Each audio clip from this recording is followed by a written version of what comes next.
ஹல்லேலூயா. கர்த்தர் நல்லவர், அவர் கிருபை என்றும் உள்ளது. ஆமென். எனக்காக ஜெபித்த ஒவ்வொருவரையும் நான் மனதார குடும்பத்தின் சார்பாக ஆண்டவருடைய இயேசு கிறிஸ்து நாமத்தின் நிமித்தம் உங்களை எல்லாருக்கும் நீங்கள் பண்ணின ஜெபத்துக்கு கர்த்தர் ஜீவனை கர்த்தர் கொடுத்து இந்த இடத்துல வந்து நிற்க வச்சிருக்காரு. ஆமென். ஹல்லேலூயா. போன ஞாயிற்றுக்கிழமை என்ன தெரியும், இந்த நேரத்தில் என்ன நடக்கும்னு எனக்கே தெரில.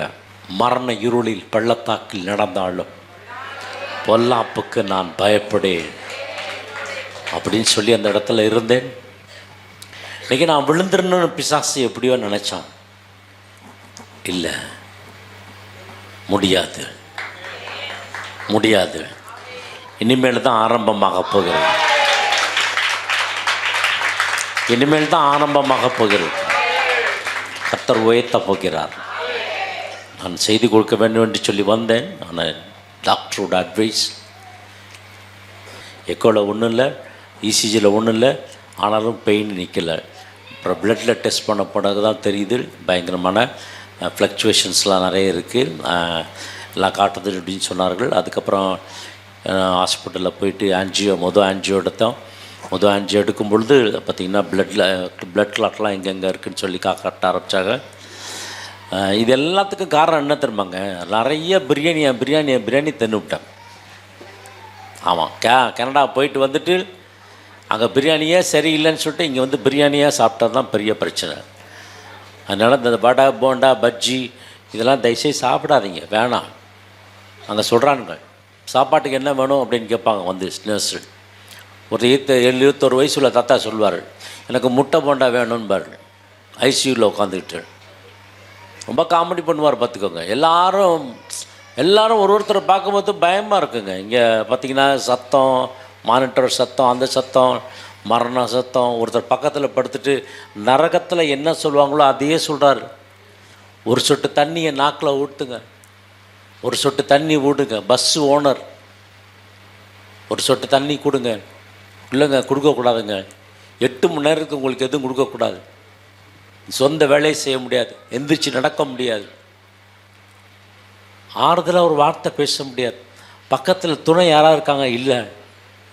கத்திர மாத்திரம் விட்டுறாதீங்க, ஆண்டவர் மாத்திரம் விட்டுறாதீங்க. தேடுறதில் ஆண்டவர்கிட்ட முதலிடமாக வைங்க. வீண் வரட்டு வம்பு வேணாம், அன்பு செலுத்துங்க. பொறாமை வேணாம், போட்டி வேணாம், கசப்பு வேணாம், எதுவுமே வேணாம். வெறுமையாக்கிருங்க, ஹம்பிள் பண்ணுங்க, ஆண்டவர் சமூகத்தில் தாழ்த்துங்க. கர்த்தர் உங்களை உயர்த்த ஆரம்பிப்பார். ஆமென். அதை தான் பார்த்தேன். எவ்வளோ நம்ம பெரிய ஆளாக இருந்தாலும் வியாதின்னு வந்துட்டோன்னா முடிஞ்சு போச்சுங்க. அதனால் என்னுடைய அன்பான வேண்டுகோள், இந்த திருச்சபையை அக்னிமயமாக வடநெடுத்த வேணும். எல்லாத்தையும் பரலோகத்தில் கொண்டு போய் சேர்க்கணும். மிகப்பெரிய பொறுப்பை கர்த்தர் எனக்கு கொடுத்துருக்கிறார். இனி என்னுடைய செய்தி வேறு மாதிரி இருக்கும், என்னுடைய ஊழியங்கள் வேறமாக இருக்கும். கர்த்தர் எனக்கு கொடுத்துருக்கிற இந்த திருச்சபையில் தேவ ஊழியத்தை வல்லமையாக தேவனோட ராஜ்யத்தை கட்ட ஆரம்பிப்பேன். ஆனி அவர்கள் அங்கே வார்டில் சொல்கிறாங்க, உங்கள் மகன் எல்லாத்தையும் பார்த்துக்கிறாங்க, ஓடி ஓடி ஓடி உழைக்கிறாங்க, வேகமாக செய்கிறாங்க, இது செய்கிறாங்க. நான் சொன்னேன், என்னோடய மருமகள் அப்படின்னு சொல்ல ஆரம்பித்தேன். நன்றாக ஊழியம் செய்தால், நன்றாக எனக்கு பார்த்துக்கிட்டாங்க. என்னுடைய மனைவி வந்து அழகாக வந்து அந்த ராத்திரிலாம் அந்த இடத்துல வந்து படுத்து, அந்த இடத்துல ஆஸ்பத்திரி வேலை உங்களுக்கு தெரியும், பார்த்துருப்பீங்க. ரொம்ப கஷ்டம். வந்து உட்காந்து நைட்டில் உட்காந்து படுத்துட்டு திடீர்னு கூப்பிடுவாங்க, ராபின்சன் அட்டாண்டார் எங்கே அப்படின்பார். இவங்களுக்கு உடனே பயமாக இருக்கும், எதுவும் ஆச்சோ உடனே கையெழுத்து வாங்குவாங்க. இது எல்லாத்துலேயும் கடந்து வந்தோம். என்னோடய 2 சிஸ்டர்ஸு, என்னுடைய பிரதர்லாம், இவங்கெல்லாம் பணம் கொடுத்து எனக்கு உதவி செய்து இந்த திருப்பி கொண்டு இங்கே வச்சுருக்காங்கன்னா ஆண்டவருக்கு உண்மையாக இருக்கணும், நான் தேவோட ராஜ்யத்துக்கு உண்மையாக இருக்கணும், அவரோட அழைப்புள்ள நான் உண்மையாக இருக்கணும், எல்லாத்துலையும் நான் உண்மையாக இருக்கணும். என்னுடைய குடும்பத்திற்கும் என்னுடைய உறவினருக்கும் மத்தியில் கர்த்தர் என் தலையை உயர்த்துவார். எங்களுக்கு இன்சூரன்ஸ் இல்லை, என்னுடைய இன்சூரன்ஸ் ஃபுல்லாக ஜீசஸ் கிரைஸ்ட் தான். மரணத்து வரைக்கும் போயிட்டு வந்துட்டேன். கர்த்தர் கர்த்தர் பாதுகாத்தார்.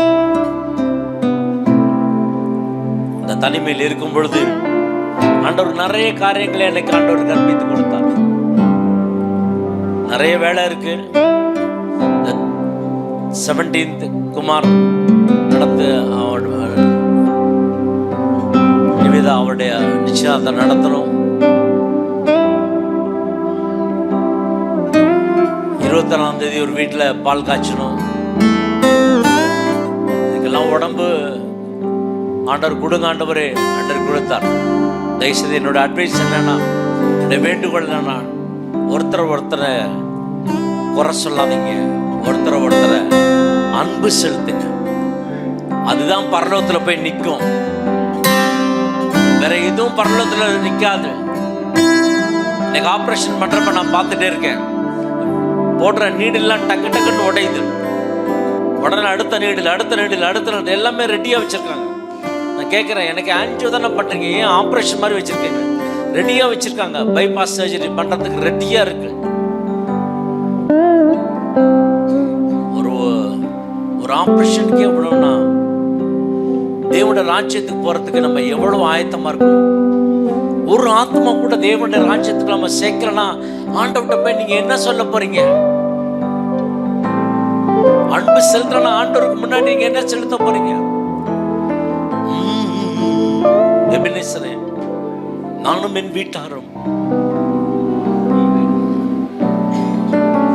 ஒரு பிசாசு வந்து சொல்லிச்சேன்ட்ட, I will ruin this church. எத்தனை பேருக்கு தெரியும் தெரியல. என் மனைவி இப்ப சொன்னாங்க, பிசாசு வந்து நடுவில் நின்று என்கிட்ட சேலஞ்ச் பண்ணிச்சு, இந்த சர்ச்சை நான் அழிச்சு காட்டுறேன். லூசிஃபர். நம்ம எல்லாம் ஜெபம் பண்ண ஆரம்பிச்சோம். நம்ம ஜெபத்தை கேட்டு கர்த்தர் ஆண்டவர் விடுதலை ஆக்கினார். ஆமென்.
பார்ட்னரா இணைந்து கொண்ட என்னுடைய மகன் ஜாஷ்வா ராபின்சனுக்காக நான் நன்றி செலுத்துக்கிறேன்.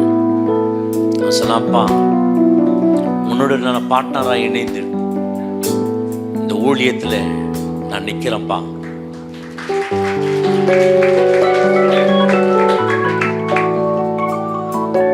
வருஷம் நீ பார்த்துக்க தம்பி அப்படின்னு சொல்லிட்டேன்.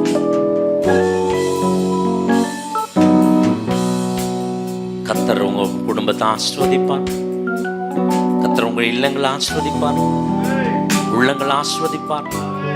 இந்த பண கஷ்டத்துல இருந்து கர்த்தர் வெளியே கொண்டு வருவார். ஆமென், ஹல்லேலூயா. மக்கள் ஆட்டோமேட்டிக்கா வருவாங்க. அவங்கள பாதுகாக்கணும், இவங்கள பாதுகாக்கணும் தேவையில்லை.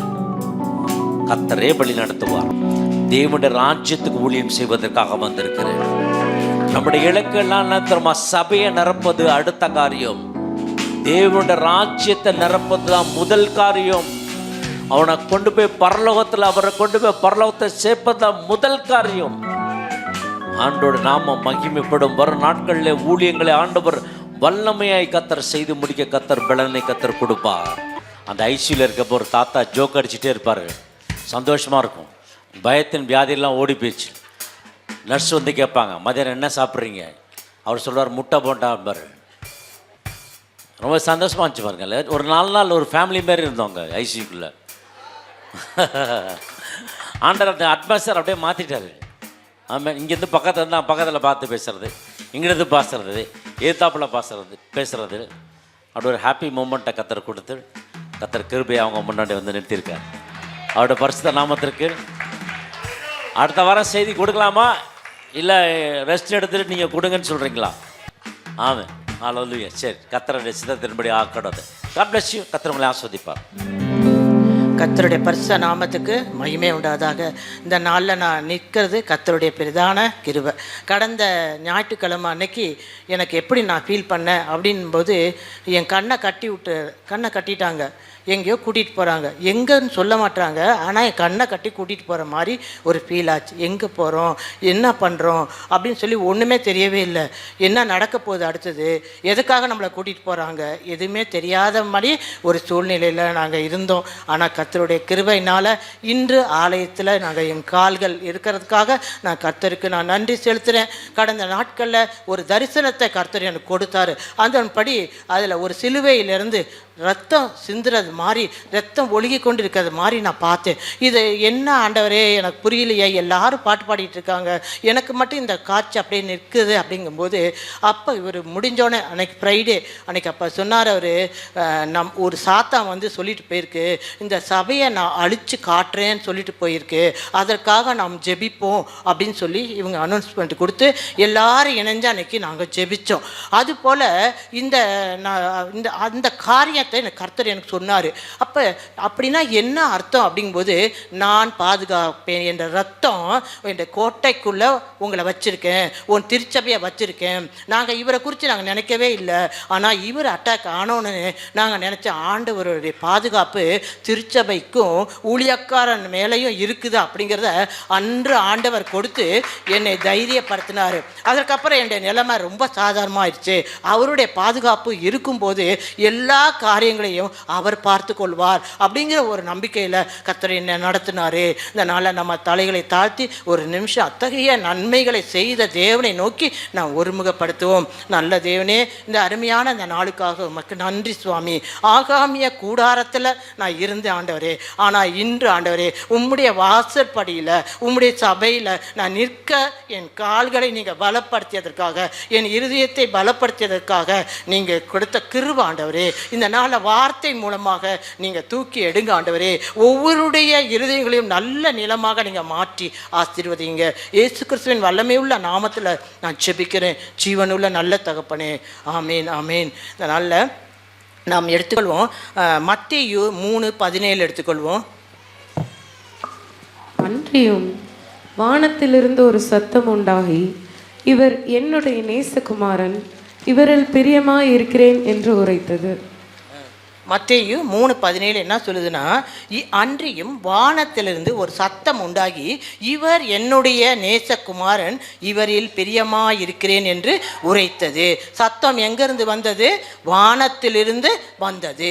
சரி, என்ன சத்தம் இது அப்படின்னு பார்க்கும்போது, ஆண்டவராகிய இயேசு கிறிஸ்து ஞானஸ்தானம் எடுக்கிறாரு. தன்னுடைய ஊழியத்தை ஆரம்பிக்கும் முன்பு ஞானஸ்தானம் எடுத்த போது பிதா, அவரை அனுப்பிய பிதாவானவர் என்ன செய்கிறாரு? அவர் ஆசீர்வதிக்கிறாரு. இவர் என்னுடைய நேசகுமாரன், இவரில் நான் பிரியமாயிருக்கிறேன் அப்படின்னு. பிரியமாயிருக்கிறேன் அப்படிங்கிறது இப்போ சொன்னார் பாருங்க, பிரியாணின்னு சாப்பிட்டேன்ட்டு ஒரு பிரியம். என்னது? பிரியாணி மேலே ஒரு பிரியம். ஏன் புள்ள அப்படின்னு சொல்லி பிள்ளைங்க மேலே ஒரு பிரியம், பேர பிள்ளைங்க மேலே ஒரு அலாதி பிரியம். அது போல் ஆண்டவர் என்ன செய்கிறாரு? இயேசு கிறிஸ்து ஞானஸ்தானம் எடுத்த போது சந்தோஷத்தோடு அவர் சொன்ன ஒரு வார்த்தை தான், இவர் மேல் நான் பிரியமாக இருக்கிறேன் அப்படின்னு சொல்லி சொன்னார். சரி, இப்போ பார்க்கும்போது இந்த ஞானஸ்தானம் யாருனால கொடுக்கப்பட்டது அப்படின்னு பார்க்கும்போது, யோவான் ஸ்நானகனால் இயேசு கிறிஸ்துவுக்கு கொடுக்கப்பட்ட ஞானஸ்தானம். சரி, இந்த யோவான் யார் அப்படின்னு நம்ம பார்க்கப்ப, இப்போ ஏஞ்சலும் கிஷோரும் இந்த குழந்தைய கொடுத்தாங்க. 2 பேரும் எப்படி இருக்காங்க? ரொம்ப யங்காக இருக்காங்க. இப்போ அதிபனுக்கும் அபியாளுக்கும் கர்த்தர் குழந்தைய கொடுத்துறாரு. எல்லாமே யங் கப்புள். பார்க்கும்போது சரி, அவங்களுக்கு திருமணமாகி ஒரு 1 ஆண்டு 2 ஆண்டு 1.5 ஆண்டு 11 மாதம் இவ்வளோ தான் ஆச்சு. ஆனால் இந்த யோவானை பார்க்கும்போது ஒரு வயசான தாத்தாவுக்கும் பாட்டிக்கும் ஒரு குழந்தை பிறக்குது. இப்போ இங்கே இருக்கிறதுல ஒரு தாத்தா பாட்டி ஒரு பிள்ளைய தூக்கிட்டு என் பிள்ளைய பிரதிஷ்டை பண்ணுங்க அப்படின்னா நம்ம என்ன செய்வோம்? என்ன இவ்வளோ வயசாகிடுச்சு, இப்போ போய் சின்ன பிள்ளையை கொண்டு பிரதிஷ்டை பண்ணுற நம்ம நினைப்போம். அதுபோல் இந்த எலிசபெத்தும் சகரியாவும் அநேக நாட்கள் குழந்தைகள் இல்லாமல் ஜெபிச்சு ஜெபிச்சு ஜெபிச்சு ஜெபமே மறந்து போச்சு, ஜெபிச்சதே மறந்து போச்சு. அந்த மாதிரி சூழ்நிலையில் தேவன் என்ன சொல்கிறாரு? உனக்கு ஒரு பிள்ளையை கொடுக்க போகிறேன்னு சொல்லி அந்த வயதான தாய் தகப்பனுக்கு பிறந்தவர் தான் இந்த யோவான். இந்த யோவானுடைய தகப்பன் தேவ பக்தி உள்ளவராக இருந்தார், ஆசாரிய ஊழியம் செய்யக்கூடியவராக ஆலயத்தில் இருந்தார். இந்த செய்தி அவருக்கு வந்த போது அவரால் அதை என்ன சொல்ல முடியல, ஏற்றுக்கொள்ள முடியல. ஏன் ஏற்றுக்கொள்ள முடியல அப்படின் போது, காலங்கள் கடந்துருச்சு, காலம் கடந்து போச்சு. ஏதோ ஒரு 30 வயசுல ஒரு குழந்தை பிறக்கும், 40 வயசுல ஒரு குழந்தை பிறக்கும், 50 வயசுல ஒரு குழந்தை பிறக்கும், 70 வயசு 80 வயசுல பிறக்குமாங்க? பிறக்காது. இனிமேல் நம்ம என்ன செய்யணும்? இந்த ஆசையை விட்டுடணும்னு சொல்லி அவங்க மறந்தே போயிட்டாங்க. குழந்தைய குறித்த எண்ணமே அவங்களுக்கு இல்லை. அதுக்கு அடுத்தது என்னன்னா, இந்த வயசில் போய் நான் ப்ரெக்னன்ஸ் ஆகி பிள்ளையை சுமந்து அது எனக்கு இம்பாசிபிள். அது ஒரு எண்ணம், 2வது விதமான எண்ணம். 3வது எண்ணம் என்னவாக இருந்திருக்கும் அவங்களுக்குன்னா, இது என்னுடைய கற்பனை தான், இதில் வேதத்துலலாம் போடலைங்க. அப்போ இந்த பிள்ளைய நான் எப்போ எனக்கே 70 வயசு 80 வயசு இந்த புள்ள எப்படி நான் வளர்ப்பேன்? இது புள்ள சும்மாவாக இருக்கும்? இது பாருங்க, குட்டி பையன் டெரிக் பிரின்ஸு இங்கே நிற்கிறது கூட இப்படி திரும்புகிறான் அப்படி திரும்புகிறான், இல்லாத அட்டகாசம் பண்ணுங்க அந்த பிள்ளைங்க. அந்த இளம் வயதுனா பிள்ளைகளை வளர்த்து எடுப்பது நமக்கு மிகவும் எளிதாக இருக்கும். ஆனால் வயதான காலத்தில் ஓடியாட முடியாது, அது ஓடும் அங்கிட்டு. இதுங்க வயசானதுங்க என்ன பண்ணுங்க? ஒரு வேளை அப்படி நினச்சிருக்கலாம். இப்படியான ஒரு சூழ்நிலையில் தேவனுடைய வார்த்தையை பெற்று உண்டாக்கப்பட்டவர் தான் இந்த யோவான். அவருடைய பிறப்பில் என்ன இருக்குன்னா, ஏன் இப்படிப்பட்ட ஒரு குழந்தை பிறந்துச்சுன்னா, கர்த்தருக்கென்று வழியை ஆயத்தப்படுத்தணும். அப்போ தேவனுடைய வார்த்தைக்கு இணை எதுவுமே கிடையாதுங்க. குழந்தை பிறக்கும் அப்படின்னு அவர் வார்த்தை வந்துருச்சுன்னா அது பிறக்கும். அதை வளர்க்கறதுக்கான கிருபையை யார் கொடுத்தாரு? சகரியாவுக்கும் எலிசபெத்துக்கும் கர்த்தரே கொடுத்தாரு. இப்படியாக வளர்ந்து வந்த இந்த காரியங்கள் தான் இருந்துச்சு. நம்ம லூக்கா 1 அதிகாரம் 5ஆம் வசனத்துலலாம் நம்ம பார்க்கும்போது சகரியா எலிசபெத் அவர்களுக்கு இருந்தது, அவங்க வயது சென்றவர்களாக இருக்கிறார்கள் அப்படின்ட்டு லூக்கா 1 அதிகாரம் 18ஆம் வசனத்துல இப்படி சொல்லுகிறது. இந்த எலிசபெத்து மரியாளுக்கு ஒரு உறவினராக இருக்கிறாங்க. இப்போ இந்த சத்தம், யோவானுடைய சத்தம் எப்படியாக இருந்தது அப்படின்னு நம்ம பார்க்கும்போது, இந்த யோவான் எதற்காக உருவாக்கப்பட்டார், என்ன அவருடைய காரியங்கள் அப்படின்னு நம்ம பார்க்கும்போது நம்ம எடுத்துக்கலாம். லூக்கா 1:76, 77, 78 வசனங்களை படிக்கலாம்ப்பா. நீயோ பாலகனே, உன்னதமானவருடைய தீர்க்கதரிசி எனப்படுவாய். நீ கர்த்தருக்கு வழிகளை ஆயத்தம் பண்ணவும் நமது தேவனுடைய உருக்கமான இரக்கத்தினாலே அவருடைய ஜனத்துக்கு பாவ மன்னிப்பாகிய ரட்சிப்பை தெரியப்படுத்தவும் அவருக்கு முன்னக நடந்து போவாய். அந்த காலத்திலும் மரண இருளிலும் உட்கார்ந்திருக்கிறவர்களுக்கு வெளிச்சம் தரவும்.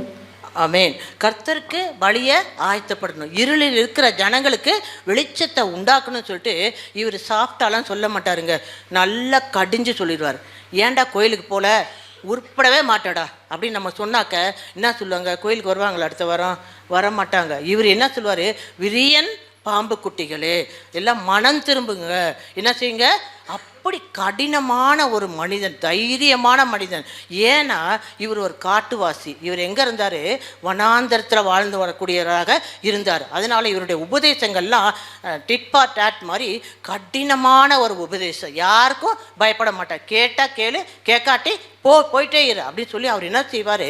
அப்படிப்பட்டவர். அவருடைய நோக்கம் என்ன, மனம் திரும்பணும். எல்லாரும் என்ன செய்யணும், மனம் திரும்பணும். மனம் திரும்பி என்ன செய்யணும், கனி கொடுக்கணும்னு சொல்லி அவர் சத்தமாக எல்லா ஜனங்களையும் திட்டி அவர் சொல்கிறாரு. சரி, மனம் திரும்பணும் அப்படின்னா என்னங்க அர்த்தம்? அப்போ தங்களுடைய வழிகளில் நடந்தாங்க. இந்த ஜனங்க சரியான செவ்வையான வழியில் நடக்கலை அப்படின்னு அர்த்தம். அதனால தான் யோவான் கிளம்பி அவங்க எல்லாரையும் கர்த்தருடைய பிள்ளைகளாக மாற்றி ஒழுங்கான ஒரு வாழ்க்கை முறைக்குள்ளே கொண்டு வரணும்னு சொல்லி அவர் இந்த வார்த்தையை நம்ம சொல்லக்கூடியவராக இருந்தார். சரி, இந்த மனம் திரும்புதல் அப்படிங்கிறதுக்கு குறித்து ஒரு கதையை சொல்கிறேன். இந்த கதை ஒரு நகைச்சுவையான கதை. குறுக்கு கேள்வி என்னை கேட்கக்கூடாது நீங்கள். இது ஒரு ஆழமான அர்த்தம், இதை மட்டும் புரிஞ்சு கொள்ளணும்.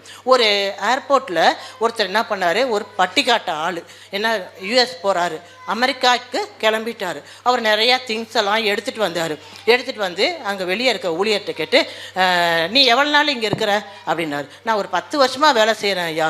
அப்படியா, உனக்கு எல்லாமே தெரியுமா? நீங்கள் எல்லாமே தெரியும் ஐயா. சரி, என்னை என்ன பண்ணணும், நீ கொண்டு கேட்டு வரைக்கும் என்னை நீ தான் விடணும் அப்படின்னாரு. விடுவியா? அவ்வளோ தூரம்லாம் போக முடியாது. 10 வருஷம் இங்கே இருக்கிறேங்கிற, அப்புறம் என்ன கேட்டு வரை கூட உன்னால் கொண்டு போக முடியாதா அப்படின்னு கேட்குறேன். இல்லையா, நம்ம அப்படி உள்ளார நுழைஞ்சு போக முடியாது. ஒவ்வொரு ஸ்டேஜாக வேறு ஆளுங்களுக்கு அந்த உத்தரவு.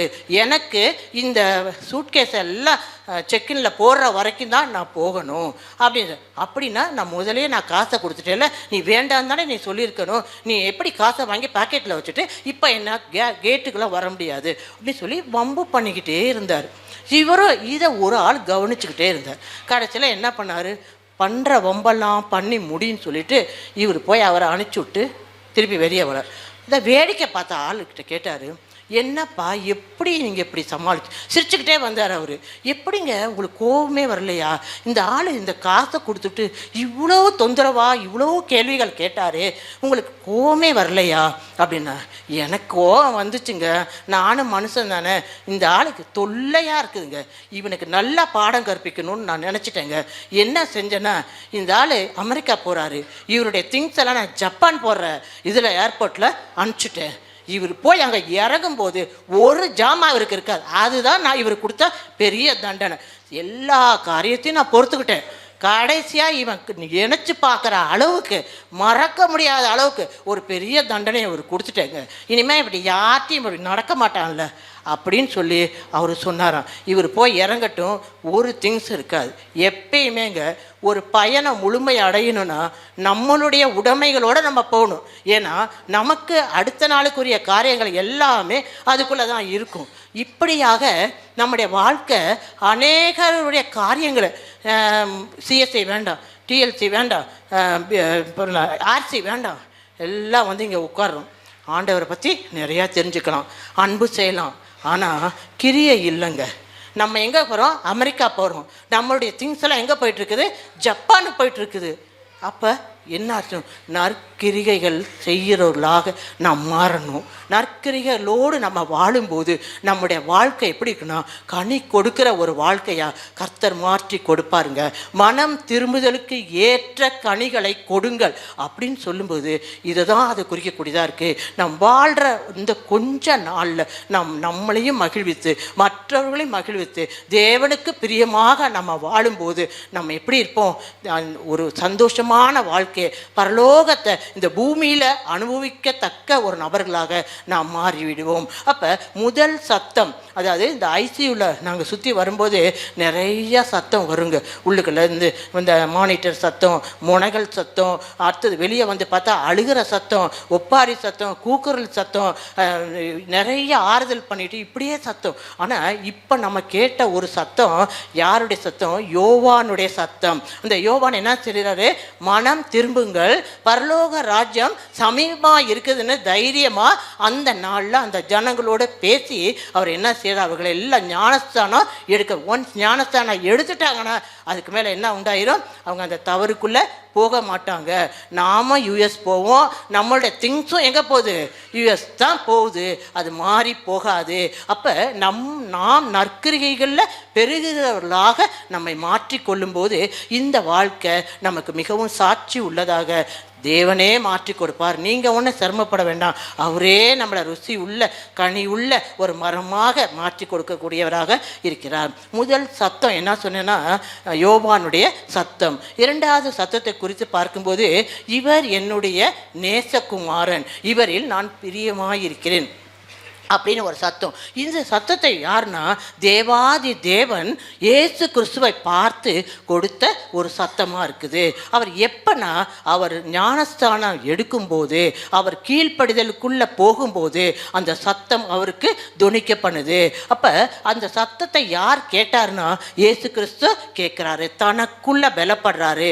என் அப்பா, என் தகப்பன், என் பிதா என்னோடு இருக்கிறார். அவர் இன்னும் நேசித்து கொண்டே இருக்கிறார். அவர் எனக்கு கிரியைகளை நடப்பிக்கிறார் என்ற ஒரு பலப்படுத்துகிறார். ஏன் பலப்படுத்துகிறார்? ஏன் அந்த பலம் தேவைன்னா அவர் அடுத்து ஊழியத்துக்குள்ளே போக வேண்டும். என் பிள்ளை எதுக்காக நான் அனுப்பிச்சிருக்கேன்? சும்மா இந்த உலகத்தை சுற்றி பார்த்துட்டு வாடான்னு சொல்லி அனுப்பலை. இந்த உலக மக்களுக்கு இரட்சகராக நான் அனுப்பியிருக்கேன்.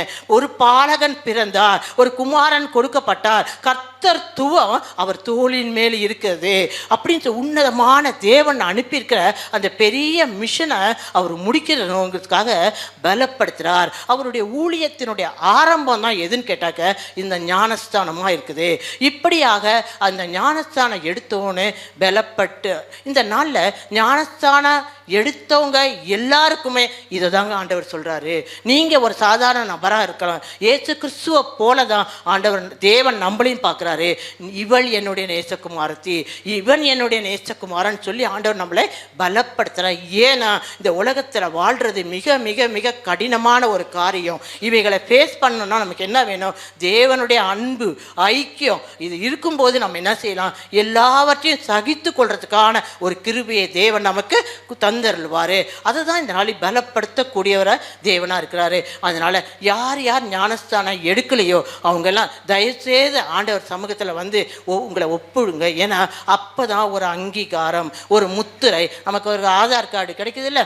எதுக்குனாலும் ஆதார் கார்டை கொண்டு வாங்க, ரேஷன் கார்டை கொண்டு வாங்கன்னு சொல்கிறாங்கல்ல, அதுபோல் நான் ஞானஸ்தானம் தான் ஆண்டவருடைய ஐக்கியப்படுறதுக்கான முதல் படியாக இருக்குது. நம்ம என்ன செய்யணும்? அதை செய்யணும். நம்ம இப்போ அப்படிப்பட்ட ஒரு அங்கீகாரத்தை நாம் பெற்றுக்கொள்ளலாம். முதலாக நான் சொன்னேன் யோவானுடைய சத்தம், இரண்டாவது தேவனுடைய சத்தம், மூன்றாவது பிசாசினுடைய சத்தம். அது எப்படி இருக்கும் அப்படின்னு நம்ம பார்க்கும்போது நம்ம எடுத்து வாசிப்போம்.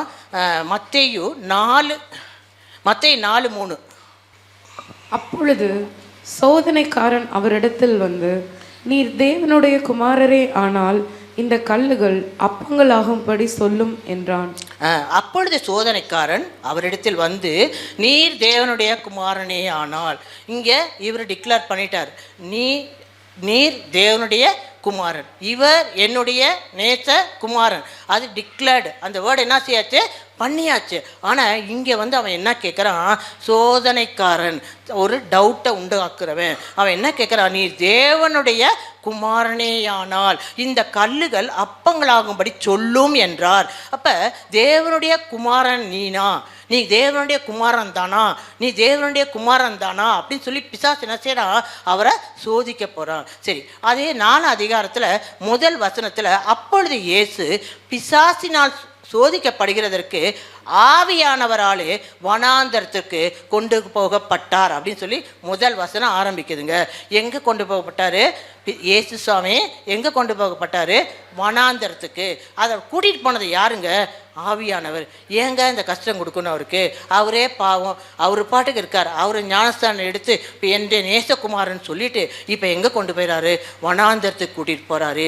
ஏன் வனாந்தரத்துக்கு கூட்டிகிட்டு போகிறாரு? வனாந்தரம் அப்படிங்கிறது உலகம். இந்த உலகத்தில் நீ எப்படி ஜெயிக்கணும், நீ என்னுடைய நேசகுமாரன் தான் அப்படிங்கிறத நீ நிரூபித்து காட்டணும். அதற்கான ஒரு சோதனைகள் தான் இந்த பிசாசு கொடுக்குற ஒரு சோதனையாக இருக்குது. எல்லா சோதனையிலும் இயேசு ஜெயித்தாரு. ஏன் அப்படி ஜெயிக்கிற அந்த இயேசுவுக்கு இயேசு ஏன் இப்படி இது பண்ணான்னா, அவர் உங்களுக்கும் எனக்கும் ஒரு வழிகாட்டியாக வைக்கணும். நாம் இந்த வனாந்தர பாதை, இந்த உலகத்தின் பாதையில் நாம் கடந்து போகும்போது நமக்கு என்ன ஆலோசனை சொல்லணுமோ அதற்காக இவர் இந்த பாடுகள் வழியாக கடந்து போனார். நாம் பாடு அனுபவிக்க தான் என்ன செய்ய முடியும்? மற்றவருடைய பாடுகளை புரிஞ்சு கொள்ள முடியும். அது போல தான் இந்த முதல் நாளில் என்ன சொல்கிறாரு? இந்த கல்லுகளை அப்பங்களாக்கும் அப்படின்னு சொல்லி ஒரு சத்தம் கொடுக்குறான். யாருன்னா சாத்தான். அப்போ ரெண்டாவது வசனத்தில் என்னன்னா, அவர் மத்தேயு 4:2 அவர் இரவும் பகலும் 40 நாள் உபவாசம் இருந்த பின்பு அவருக்கு பசி உண்டாயிற்று. உபவாசம் இருந்த பின்பு பசி உண்டாயிற்று. நல்லா கவனிங்க. இப்போ என்னன்னா, பாடி வீக்காக இருக்குது. 40 நாள் சாப்பிடாம உபவாசிக்கிறாரு. ஞானஸ்தானம் எடுத்துட்டாரு, உபவாசிக்கிறாரு. இப்போ அடுத்தது ஊழியத்திற்கு அவர் ரெடி ஆகிட்டு இருக்காரு. இந்த நேரத்தில் ஆவியானவர் வனாந்தரத்தில் கொண்டு போய் விட்டாரு. இவருக்கு ரொம்ப பசியாக இருக்கு. அப்போ சோதனைக்காரன் சொல்கிறான், இந்த கல்லுகளை அப்பங்களாக்கு. எதை? இந்த கல்லுகள். உனக்கு பசிக்குது இல்லை, நீ தேவனுடைய குமாரன் சொன்னாக்க நீ என்ன செய்ய? இந்த கல்லுகளை அப்பங்கள் ஆக்கு. இந்த கல்லுகள் அப்படின்னு சொல்லும்போது நம்மளுடைய ஆசைகள், நம்மளுடைய விருப்பங்கள். நீ ஆண்டவரை தேடிதானே போகிற, உன் ஆண்டவர் எல்லாம் செய்வார், சர்வ வல்லவர்னு சொல்கிறேல்ல, நீ ஜெபிச்சாக்க இது நடக்கும், நீ செய் அப்படிங்கும்போது அவர் சொல்கிறாரு, மனுஷன் அப்பத்தினாலே மாத்திரமல்ல தேவனுடைய வாயிலிருந்து புறப்படுகிற ஒவ்வொரு வார்த்தையினாலும் பிழைப்பான் என்று எழுதியிருக்கிறதே. உனக்கு நான் திருப்பி ரிமெம்பர் பண்ணுறேன். நீ சொல்லி இந்த கல்லெல்லாம் அப்பமாக்கி நான் சாப்பிட்டு என் பசி தீரணும் அப்படிங்கிறத கிடையவே கிடையாது. நான் தான் இருப்பேன். என்னை அனுப்பினவருக்கு நான் நேசகுமாரன் மாத்திரம்தான். இதில் வேற எந்த மாற்றமும் கிடையவே கிடையாது. இதை நான் உன்கிட்ட நிரூபிக்கணுங்கிற அவசியம் கிடையாது.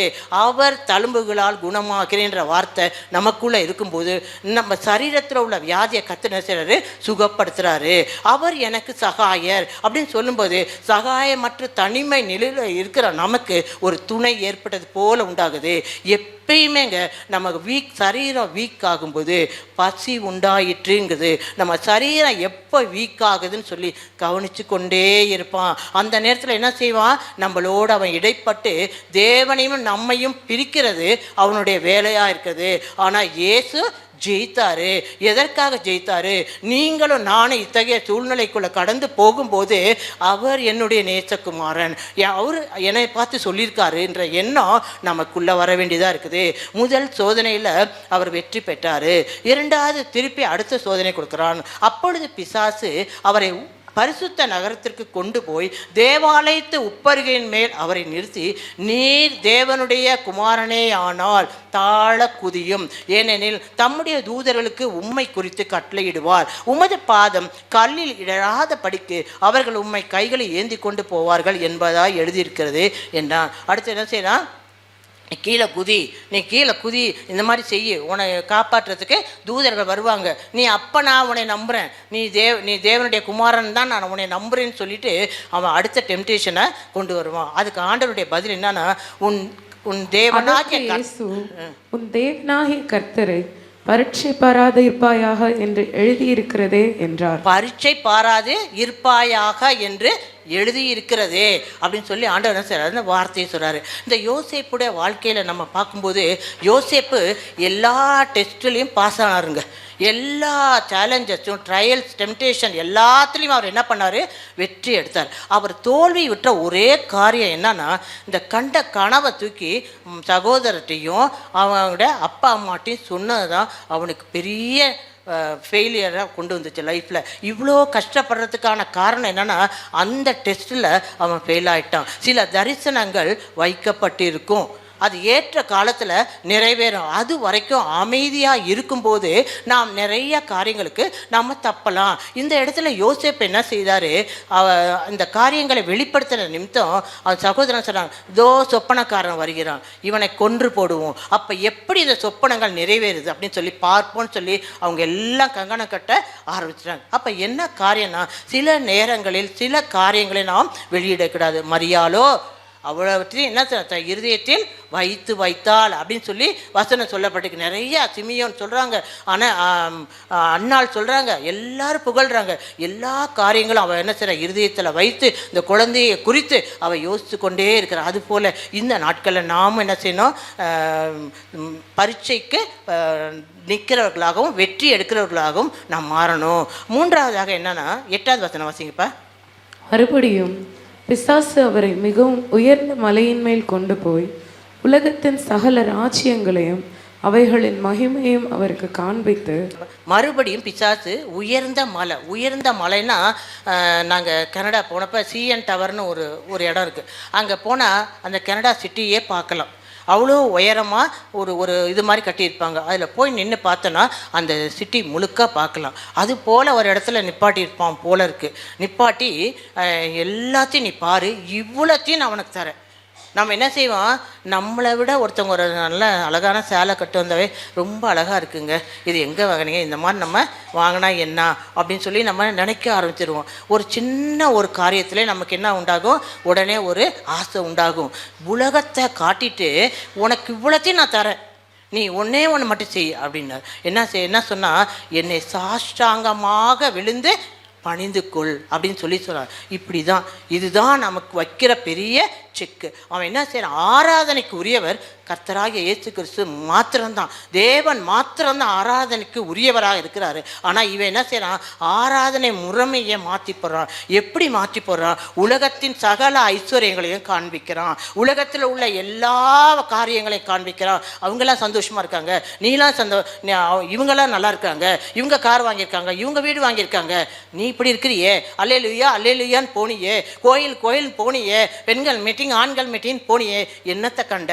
அவன் பார் பக்கத்து வீட்டுக்காரன், ஆண்டவரே கடவுளே அது இல்லவே இல்லை, ஒன்றும் கிடையாது, கல்லும் கிடையாது மண்ணும் கிடையாது அப்படின்னு இருக்கிறவன் செழிச்சு போயிருக்கான். ஆனால் நீ இப்படி கஷ்டப்படுறேன்னு சொல்லி நம்மளை சொல்லுவாங்க. ஆனால் அதெல்லாம் என்னன்னா, அவன் நம்மை அடிமைப்படுத்துகிற காரியம். நீ என்னை பணிந்துக்கொள், சாஷ்டாங்கமாக விழு. அது சும்மா கிடையாது, எவ்வளவு கொழுப்பு இருக்கணும் இப்படி சொல்கிறதுக்கு. சாஷ்டாங்கமாக விழுந்து மறைஞ்சு கொண்டு யாரை குறித்து சொல்கிறான்னா, ஏசாமியை பார்த்து சொல்கிறான். அப்போ அவனுக்கு எவ்வளவு தைரியம் இருக்கும். அவரையே ஆட்டி வச்சானே, நம்மளை ஆட்டுறதுக்கு எவ்வளோ நேரங்க ஆகும். நம்ம என்ன செய்யணும், அப்போ ஆண்டவர் போல் நம்ம என்ன 11ஆம் வசனம் 10. அப்பொழுது இயேசு, அப்பாலே போ சாத்தானே, உன் தேவனாகிய கர்த்தரை பணிந்து கொண்டு அவர் ஒருவருக்கே ஆராதனை செய்வாயாக என்று எழுதியிருக்கிறதே என்றார். அப்பாலே போ சாத்தானே, நம்மளையும் மீறி ஒரு காரியம் நம்ம செயல்படுகிறோம் என்றால் அடிமைத்தனத்தின் காரியமாக மாற்றிவிடும். இந்த மாற்றத்தை கொடுக்கறது யாருன்னா பிசாசினுடைய காரியங்கள். அப்போ நம்ம என்ன செய்யணும், நம்மளுடைய எல்லா காரியங்களையும் கிறிஸ்துவுக்குள்ளே கொண்டு வரணும். நம்மளுடைய ஆசைகள் போய்கிட்டே இருக்கும், அவைகளை என்ன செய்யணும், நம்ம ஒரு கட்டுப்பாட்டுக்குள்ளே கொண்டு வரும்போது நாம் பிசாசை வணங்குறத தவிர்த்து விடக்கூடியவர்களாக காணப்படுவோம். அப்படி தான் அவர் சொன்னார், நீர் சாஷ்டாங்கமாய் விழுந்து. இயேசு கிறிஸ்துவை பார்த்து ஒரு பிசாசு விழுந்து போன பிசாசை சொல்கிறான், நீர் சாஷ்டாங்கமாய் விழுந்து அப்படின்னு சொல்லும்போது நம்மளை பார்த்து கை நீட்டுறதுக்கு எவ்வளோ நேரம் ஆகும்? நமக்கான தேவைகள், உலகம் தேவையுள்ள உலகத்தில் வாழ்ந்து கொண்டு இருக்கிறோம். நமக்கு பணம் தேவை, எல்லாமே நமக்கு தேவை. ஆனாலுமே நம்ம என்ன செய்யக்கூடாது, இதுதான் நிரந்தரம்னு ஆயிடக்கூடாது. இதன் மத்தியிலையும் நான் கிறிஸ்துவுக்காக சாட்சியாக எப்படி வாழ வேண்டும் அப்படிங்கிறத நாம் அறிந்து கொள்ளும்போது நம்ம பிசாசை பார்த்து நான் சொல்லலாம், என்ன சொல்லலாம்னாக்க, உன் தேவனாகிய கர்த்தரை பணிந்து கொண்டு அவர் ஒருவருக்கே ஆராதனை செய்வாயாக அப்படின்னு ஆண்டவர் பிசாசை பார்த்து சொன்ன மாதிரி நான் சொல்லலாம், நம்ம சொல்லலாம். எந்த டெம்டேஷன் வந்தாலும், எந்த ட்ரையல்ஸ் வந்தாலும் நம்ம சொல்ல வேண்டியது, நான் ஆண்டவருக்கு மாத்திரம்தான் அடிமை, உனக்கு அடிமை கிடையாது. உன்னை வணங்கவும் மாட்டேன், சாஷ்டாங்கமாக விழுந்து கொள்ள மாட்டேன். முதல்ல நான் சொன்னேன் யோவானுடைய சத்தம், மனம் திரும்புங்கள். அப்புறம் கனி கொடுக்குற ஒரு வாழ்க்கையை வாழுங்கன்னு சொல்லி சத்தம் கொடுத்தாரு. இரண்டாவது சத்தம், தேவாதி தேவன் இயேசு கிறிஸ்துவை பார்த்து இவர் என்னுடைய நேசகுமாரன், இவர் மேல் பிரியமாக இருக்கிறேன்னு சொல்லி சத்தத்தை கொடுத்தாரு. மூன்றாவது பிசாசினுடைய சத்தம், இயேசு கிறிஸ்துவை நோக்கி வந்த சத்தம் 3 விதமான சோதனைகளை கொடுத்துச்சு. இந்த சோதனையை இயேசு கிறிஸ்து எப்படி ஜெயித்தார்னா வார்த்தையை கொண்டு ஜெயித்தாரு. இந்த நாளில் உலகம் என்ற வனாந்தரத்தில் போகிற நாம் என்ன பண்ணுவோம், நிறையா நேரங்களில் கல்லுகளை அப்பங்களை ஆக்கும் அப்படின்னு சொல்லி நமக்கும் சோதனைகள் வரலாம். அடுத்த உயர்ந்த மலை மேலே ஏறி உலக ராஜ்யங்கள் அனைத்தையும் காட்டி அந்த மாதிரி ஒரு டெம்டேஷன் வரலாம். அல்லது இன்னொன்று வந்து என்ன, தேவாலயத்திலேருந்து கீழே குதின்னு சொல்லி நிறைய காரியங்கள் வந்தாலும் கூட நாம் வெல்ல வேண்டியது, நாம் கையாள வேண்டியது தேவனுடைய வார்த்தை. அந்த வார்த்தை என்ன இருக்குது, வல்லமை உள்ளதாக இருக்குது. அந்த வார்த்தையை உச்சரிக்க உச்சரிக்க உச்சரிக்க பிசாசு நம்மை விட்டு ஓடி போகக்கூடியவனாக இருக்கிறான். சரி, கடைசியாக இந்த பிசாசின் தந்திரங்களுக்கு நாம் செவி சாய்க்கக்கூடாது. அப்போ நான் அப்படி பிரச்சனை வரும்போது நான் என்ன சொல்லணும், நான் தேவனுடைய பிள்ளை, உன்னால் என்ன விழ தள்ள முடியாது, நீ எனக்கு ஒன்று பேசக்கூடாது, உனக்கு எனக்கு தொடர்பு கிடையாது, இயேசுவின் ரத்தம் என் மேலே இருக்குது, உன்னால் என்னை எதுவுமே செய்ய முடியாதுன்னு சொல்லி நம்ம அறிக்கை செய்யும்போது பிசாசு நான் தேவனுடைய பிள்ளை, நான் அவருக்கு பிரியமான மகள், அதனால் என்ன செய்ய முடியாது, என்ன நீ தொட முடியாதுன்னு சொல்லி தைரியமாக நம்ம அறிக்கையிடும்போது பிசாசு ஓடியே போய் தான் ஆகணும், அவனால் இருக்கவே முடியாது. அப்போ பிசாசு நடுங்குற ஒரு வார்த்தை என்னன்னா, இவர் என்னுடைய நேசகுமாரன், இவரில் நான் பிரியமாயிருக்கிறேன் அப்படின்னு சொல்கிற அந்த வார்த்தை நமக்குள்ளதாக மாற்றிக்கொள்ள வேண்டும். அப்படி செய்யும்போது நாம் என்ன செய்யலாம், அநேக சாட்சிகள் உள்ள வாழ்க்கையை நம்ம கொண்டு வரலாம். அதுக்கு அடுத்தது பார்க்கும்போது கடைசியாக நான் வந்து சொல்லி முடிக்க வேண்டியது என்னென்னா, எந்த அடிமைத்தனத்துக்கு உட்படாதபடி கிறிஸ்துவின் அன்புக்குள்ளே நாம் அடங்கி போக வேண்டும், கிறிஸ்துவின் அன்புக்குள்ளே நாம் அடைக்கலம் அடைய வேண்டும். ரோமர் 8:36 எடுத்து வாசிக்கலாம்ப்பா. ரோமர் 8:36. கிறிஸ்துவின் அன்பை விட்டு நம்மை பிரிப்பவன் யார்? கிறிஸ்துவின் அன்பை விட்டு நம்மை பிரிப்பவன் யார்? ஒருத்தருமே கிடையாதுங்க, ஒருத்தரும் பிரிக்க முடியாது. வாசிங்க இப்ப. உபத்திரவமோ வியாகுலமோ துன்பமோ பசியோ நிர்வாணமோ நாசமோசமோ பட்டயமோ இவை எல்லாவற்றிலும் நாம் நம்மில் அன்பு கூறுகிறவராலே முற்றும் ஜெயம் கொள்ளுகிறவர்களா இருக்கிறோமே. முற்றிலும் ஜெயம் கொள்கிறவரா இருக்கிறோம். எப்படி இந்த முற்றிலும் ஜெயம் வருது? கிறிஸ்துவனால, இயேசு கிறிஸ்துவினால, அவர் மேலே வச்ச அன்பு. அவர் எனக்காக இந்த பூமிக்கு வந்தார், எனக்காக வாழ்ந்தார், ஒரு முன்மாதிரியான வாழ்க்கையை வைத்திருக்கிறார், ஒரு சாட்சியுள்ள ஜீவியத்தை அவர் எனக்கு வைத்திருக்கிறார், அவர் பாதையை நான் நடப்பேன் அப்படிங்கிறது தான் அவர் மேலே நம்ம செலுத்துகிற ஒரு பெரிய அன்பாக இருக்கிறது. கடைசியாக நம்ம பவுலுடைய ஒரு வார்த்தையை குறித்து நம்ம வாசிக்கலாம். புதிய ஏற்பாட்டில் 1 கொரிந்தியர் 6:12 அதை எடுத்து நம்ம வாசிக்கலாம். எல்லாவற்றையும் அனுபவிக்க எனக்கு அதிகாரம் உண்டு, ஆகிலும் எல்லாம் தகுதியாயிராது. எல்லாவற்றையும் அனுபவிக்க எனக்கு அதிகாரம் உண்டு, ஆகிலும் நான் ஒன்றிற்கும் அடிமைப்பட மாட்டேன். இதுதான் ரொம்ப முக்கியமான வார்த்தை. எல்லாவற்றையும் அனுபவிக்க எனக்கு அதிகாரம். நான் என்ன நினைச்சனோ அதெல்லாம் செய்யலாம், ஆனால் எல்லாமே எனக்கு தகுதி கிடையாது. ஏன்னா நான் ஆண்டவருடைய இரத்தத்தினால கழுவப்பட்டேன், சிலுவை நிழலுக்குள்ளே நான் வந்துட்டேன், அவர் என்னை தூக்கி எடுத்த நேரங்கள் நிறையா. அதனால் என்ன செய்ய மாட்டேன், இந்த தகுதியற்ற காரியத்துக்கு நான் போக மாட்டேன்னு சொல்லி முடிவை எடுக்க வேண்டியது யார் கையில் இருக்குன்னா நம்ம கையில் தாங்க இருக்குது. அப்படி நம்ம எடுக்கும்போது நாம் நிரந்தரம் நல்ல கனிகளை கொடுக்கக்கூடிய ஒரு மரமாக மாற்றப்படுவோம். அடுத்தது 2வது, எல்லாவற்றையும் அனுபவிக்க எனக்கு உண்டு, ஆகிலும் நான் ஒன்றிற்கும் அடிமைப்பட மாட்டேன். எல்லாவற்றையும் அனுபவிக்க எனக்கு அதிகாரம் உண்டு, தகுதி உண்டு. ஆனாலும் என்ன செய்ய மாட்டேன், அடிமைப்படுத்த மாட்டேன். இது இருந்தால் தான் இது, அப்படி கிடையவே கிடையாதுங்க. நாம் கிறிஸ்துவ கூட அன்பில் நம்ம இருந்தோம்னா எல்லா காரியத்தையும் ஜெயிக்கிறதுக்கான ஒரு பலத்தை ஆண்டவர் நமக்கு கொடுத்து நம்மளை நடத்த வல்லவராக இருக்கிறார். அப்போ என்ன செய்யணும், பிசாசு நம்மகிட்ட வரான், நம்ம தொந்தரவு பண்ணுறான்னா என்ன அர்த்தம், நாம் எந்த நிலையில் தவறணும் அப்படின்னு பார்க்கும்போது நம்ம மூன்று இயேசு கிறிஸ்துவுக்கு 3 சோதனை வைத்தான், நமக்கு எத்தனை சோதனை கொண்டு வருகிறான், இவனை எப்படி ஜெயிக்கலாம் அப்படின்னு நம்ம வார்த்தையை கொண்டு அவரை நாம்